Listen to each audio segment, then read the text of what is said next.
तो फ्रेंड्स, स्वागत है आपका एक बार फिर से मेरे यूट्यूब चैनल कहानियों का सफ़र में। आज मैं आपके लिए एक नई कहानी लेकर आई हूँ। लेकिन उससे पहले अगर आपने मेरे चैनल को सब्सक्राइब नहीं किया है तो प्लीज़ मेरे चैनल को सब्सक्राइब कीजिए, साथ ही बेल बटन को दबाएं ताकि मेरे आगे आने वाली कहानी आप तक आसानी से पहुँच सके। तो चलिए शुरू करते हैं हम आज की कहानी। किसी नगर में एक चित्रकार रहता था। ब्रश व रंगों की सहायता से वह तरह तरह के चित्र बनाता था।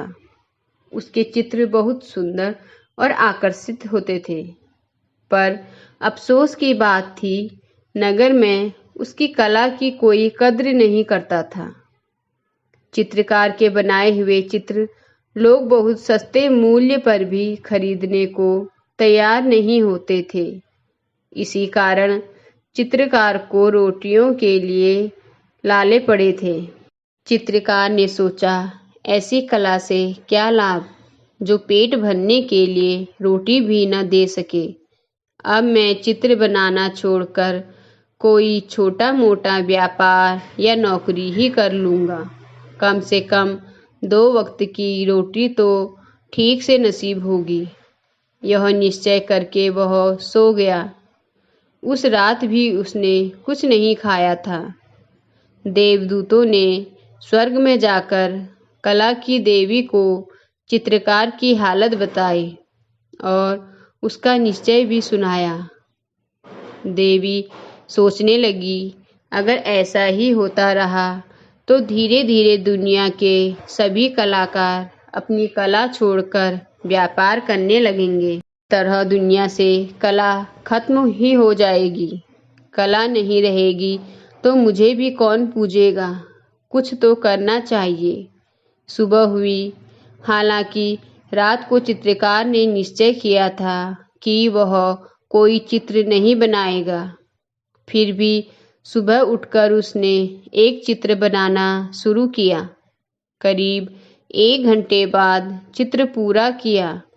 चित्र में एक सुंदर मोर अपने पंख फैलाकर नाच रहा था। यह चित्र अब तक के बनाए हुए चित्रों में से सबसे सुंदर था।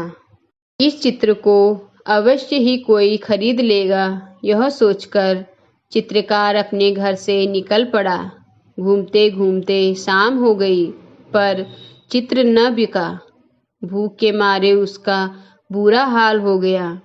चलते चलते वह थक भी गया था। मारे भूख और थकान के वह एक दुकान के आगे गिरकर बेहोश हो गया। दुकानदार ने उसे उठाया, दुकान के अंदर ले गया। थोड़ी देर बाद जब चित्रकार को होश आया तो वह जाने लगा। दुकानदार ने पूछा, भाई, तुम्हारी यह हालत कैसे हुई? तो चित्रकार ने सारी बात बता दी। दुकानदार को उस पर तरस आ गया। उसने तस्वीर खरीद ली। तस्वीर उसने अपनी दुकान में रख दी। अगले दिन सुबह जब उसने दुकान खोली तो वो हैरान हो गया। चित्र के पास एक सोने का मोर पंख पड़ा हुआ था। वह बड़ा खुश हुआ। अगले दिन उसे चित्र के पास फिर वैसा ही पंख मिला। उसने सोचा, जरूर यह पंख तस्वीर में से ही गिरता है। शायद चित्रकार कोई जादूगर है। अगर मेरे पास ऐसी 10 तस्वीरें हो जाएं तो रोज मुझे सोने के 10 पंख मिल जाएंगे। ऐसा हुआ तो मैं शीघ्र ही बेहद धनी बन जाऊंगा। मुझे उस चित्रकार की तलाश करनी चाहिए। वह सोचकर दुकानदार तुरंत चित्रकार की तलाश में निकल पड़ा। काफी तलाश करने के बाद उसे चित्रकार मिल गया। उसने चित्रकार से कहा, भैया, मुझे तुम्हारा वह चित्र बहुत पसंद आया। आप मुझे शीघ्र ही वैसे 10 चित्र और बना दो। मैं तुम्हें मुंह मांगा दाम दूंगा। यह सुनकर चित्रकार का तो जैसे अपने कानों पर विश्वास ही नहीं हुआ। आज पहली बार उसे कोई चित्र खरीदने आया था।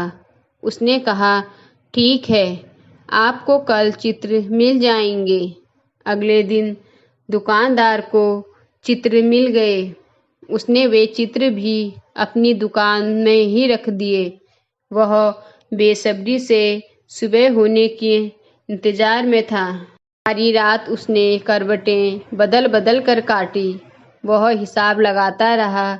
10-11 पंख रोज के हिसाब से मिलने पर मुझे एक हफ्ते में, फिर एक महीने में उसके पास कितने पंख इकट्ठे हो जाएंगे। सुबह होने पर वह जल्दी जल्दी नहा धोकर दुकान पर पहुंचा। उसने दुकान खोली। आश्चर्य और दुख से उसका मुंह खुला रह गया। उसने देखा, आज किसी भी तस्वीर के पास कोई पंख नहीं है। उसने तिजोरी खोली तो उसके होश उड़ गए। जो उसके पास पहले वाले पंख थे वो भी गायब हो गए। यह क्या हुआ? वह गुस्से में चित्रकार को कोसने लगा। अब इन चित्रों का उसके लिए कोई मूल्य नहीं था। उसने सभी चित्र उठाकर दुकान से बाहर फेंक दिए और सिर पकड़कर रोने लगा। थोड़ी ही देर बाद दुकान के पास से एक घुड़सवार गुजरा। उसने चित्र पड़े हुए देखे तो उसके मुंह से निकला, वाह, कितने सुंदर चित्र हैं। वह सभी चित्र अपने साथ उठाकर ले गया। वह घुड़सवार कोई और नहीं, उस नगर का राजा था। उस समय वह वेश बदलकर घूम रहा था। राजमहल पहुंचकर राजा ने यह घोषणा करवा दी, जिस किसी चित्रकार ने ये चित्र बनाए हैं वह शीघ्र आकर उनसे मिले। चित्रकार ने भी घोषणा सुनी। वह राजा से मिलने गया।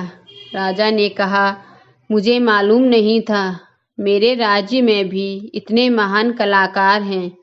मैं आज से तुम्हें अपने दरबार का चित्रकार नियुक्त करता हूँ। चित्रकार की खुशी का ठिकाना न रहा। वह प्रसन्न मन से घर लौट आया।